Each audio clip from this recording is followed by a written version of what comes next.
Halo, Assalamualaikum warahmatullahi wabarakatuh. Hari ini kita belajar tentang pertumbuhan dan perkembangan pada makhluk hidup. Oke, sebelum kita bahas tentang pertumbuhan dan perkembangan pada makhluk hidup, perhatikan gambar di bawah ini ya.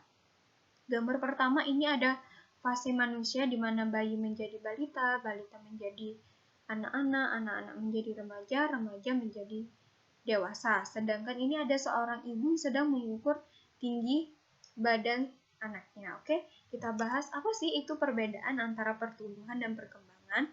Yang pertama, pertumbuhan itu bersifat irreversible.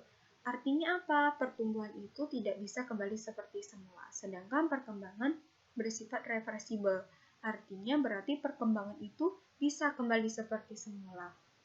Kemudian ciri-ciri pertumbuhan ditandai dengan pertambahan ukuran, pertambahan volume, dan pertambahan tinggi.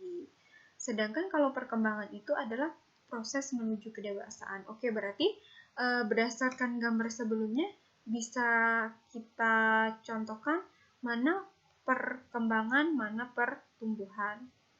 Oke, yang pertama di sini ada fase manusia.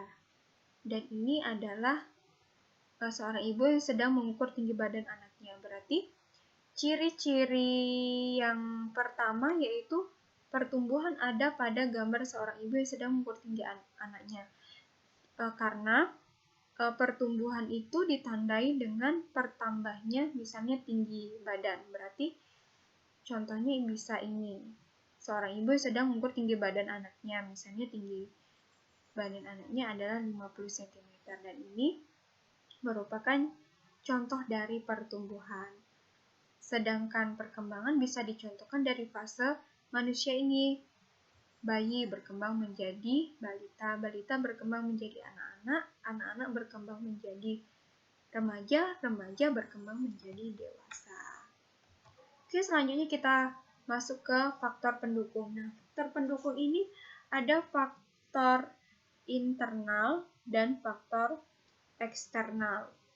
Jadi faktor internal itu berarti dari dalam. Di sini faktor yang mendukung ada gen dan hormon. Gen itu adalah mengandung informasi genetik yang akan diturunkan kepada keturunannya.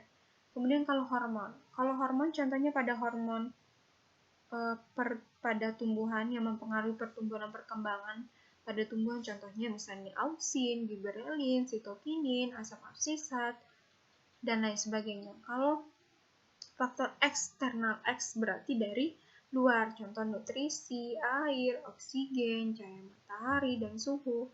Ini adalah contoh dari faktor eksternal yang mempengaruhi pertumbuhan dan perkembangan pada tumbuhan. Oke, selanjutnya kita bahas perkembangan dan pertumbuhan pada tumbuhan. Biasanya dimulai melalui biji dulu, kemudian baru berkembang menjadi zigot, zigot berkembang menjadi embrio, embrio baru tumbuh perkecambahan, baru tumbuh menjadi individu muda.